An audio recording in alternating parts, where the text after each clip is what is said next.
is about disability issues. Where do we need to make improvements? For one thing, a lot of disabled people are very disadvantaged in trying to get jobs and trying to get around this city. What changes do you want to see made, and how would you go about at the state level making the changes?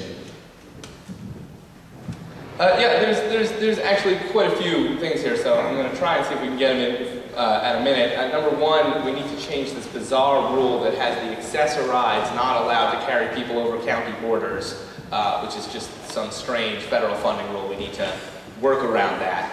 Number two, we need to make buses a viable way of getting around Manhattan, because let's be honest, it's going to be a long time before all of our subways are fully accessible. So, and that brings us back to bus rapid transit and other means of making buses a viable transportation technique.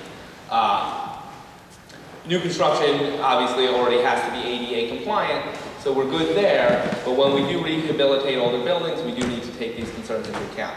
The real thing though in terms of transportation is making sure that, again, we're preferencing human beings over transportation devices.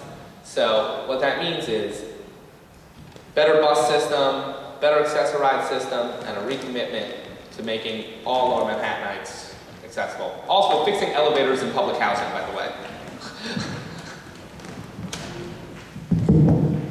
I think those are all great suggestions Paul made. One thing that we need to do is make sure the disabled are eligible for an exemption if the price of their apartments increases. And there's a limited program in the state, but it needs to be expanded so that disabled of lower income can be sure that if they're caught, if they have a fixed income, that they will not be thrown out of their apartment. And fundamentally, having primary care services or having home and health care services that benefit seniors and the disabled is an important step that we can take. So in addition to those things that Paul mentioned, I think that expanding the exemption to include disabled people on a fixed income who have housing issues that they need to confront, I think is one of the strongest things we can do for the disabled population.